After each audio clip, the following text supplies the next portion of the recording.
Bagaimana seandainya tergugat yaitu Reza Gladys tidak menghadiri persidangan perdata yang diajukan oleh Nikita Mirzani? Jadi guys, di dalam hukum acara perdata, jika tergugat tidak hadir di persidangan meskipun sudah dipanggil secara sah dan patut ya, maka pengadilan dapat menjatuhkan atau berpotensi ya menjatuhkan putusan perstek. Apa sih putusan perstek? Jadi putusan perstek itu adalah putusan yang dijatuhkan tanpa kehadiran tergugat.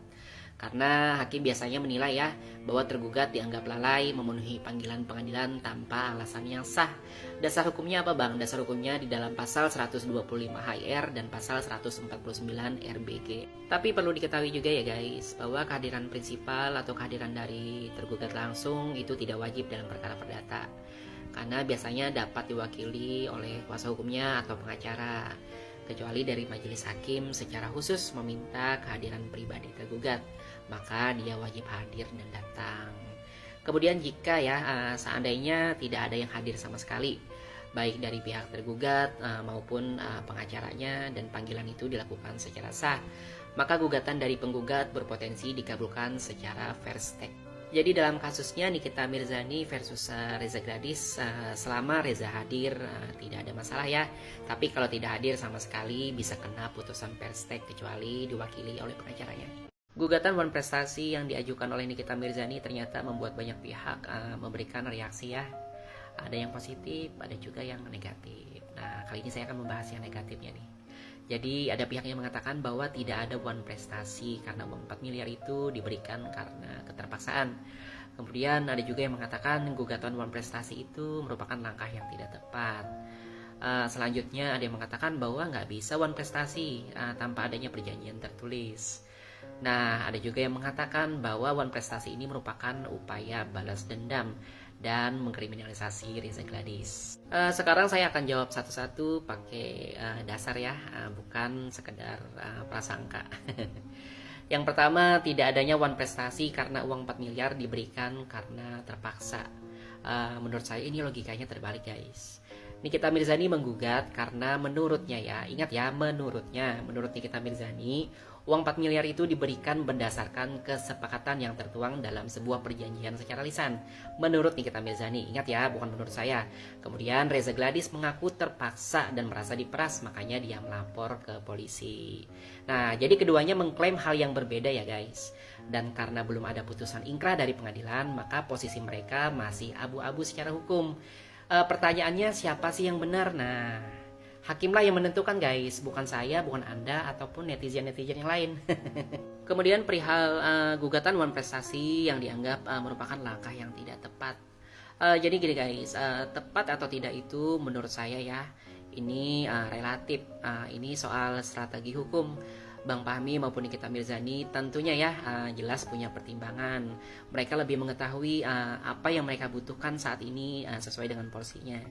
Jadi bisa jadi ya ini untuk counter serangan hukum atau untuk membuka ruang pembuktian di ranah perdata. Nah, kalau menurut mereka ini jalan terbaik ya why not guys? Itu hak konstitusional. Nah, kita boleh mengkritik tapi jangan mendikte. Selanjutnya, wan prestasi harus ada perjanjian tertulis. Ini mitos hukum yang sering banget disebar orang yang nggak paham guys. Hukum perjanjian Indonesia ya, kita bisa melihat di dalam pasal 1320 KUH Perdata. Menyebut syarat sahnya perjanjian itu ada 4 guys. Pertama, sepakat ya. Sepakat ini artinya kedua belah pihak harus sepakat. Kemudian cakap hukum, dewasa secara hukum dan tidak boleh dalam kondisi gangguan mental atau pengampuan. Kemudian objek tertentu, objek yang diperjanjikan haruslah jelas. Sebab yang halal artinya tujuan perjanjian tidak boleh melanggar hukum.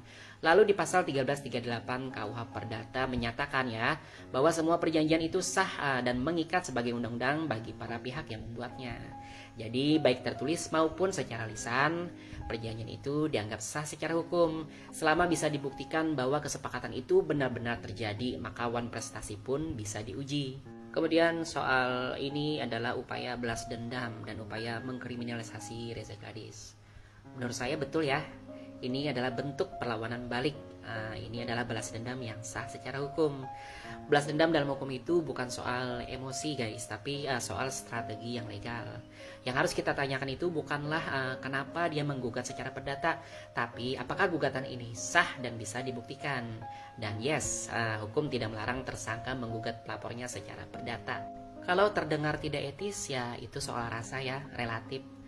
Etis bagi saya belum tentu etis bagi Anda. Nah, tapi guys, dalam sistem hukum, selama sesuai prosedur, everything is possible dan sah. Jadi kesimpulannya, banyak yang mencemooh gugatan ini karena terlalu cepat menghakimi ya. Padahal guys, ini justru menunjukkan bahwa hukum itu terbuka bagi siapapun yang mau memperjuangkan versinya sendiri atas kebenaran. Mau gugatan ini dikabulkan atau tidak, ataupun ditolak ya, yang penting adalah pertama proses hukum jalan, kemudian bukti diuji, kemudian hak para pihak dihormati. Saya bukanlah ahli hukum guys, tapi saya lulusan hukum yang tidak malas berpikir dan selalu belajar. Dan saya nggak mau ikut-ikutan sesat secara pikiran ya, hanya karena benci pada tokohnya. Hukum itu bukan soal siapa yang lebih terkenal, tapi siapa yang lebih bisa membuktikan klaimnya.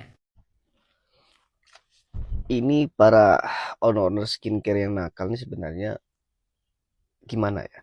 Dia itu merasa kebal hukum, kebal malu, atau kebal apa? Ya, penjualannya sekarang sudah turun drastis. Banting harga juga sudah dilakukan. Ya, lapor sana sini juga sudah dilakukan. Ya, semua upaya sudah dilakukan, tetapi tetap penjualannya sepi. Ya, harusnya kan introspeksi. Introspeksi kenapa ini bisa terjadi. Ya, kalau memang ada kesalahan minta maaf, selesaikan, berubah, itu kan biar selesai huru-hara ini kan itu.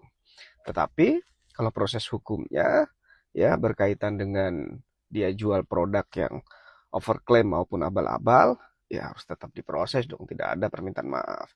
Ya, kepada Pak Kapolri, tolong dong Pak, jangan tebang pilih Pak.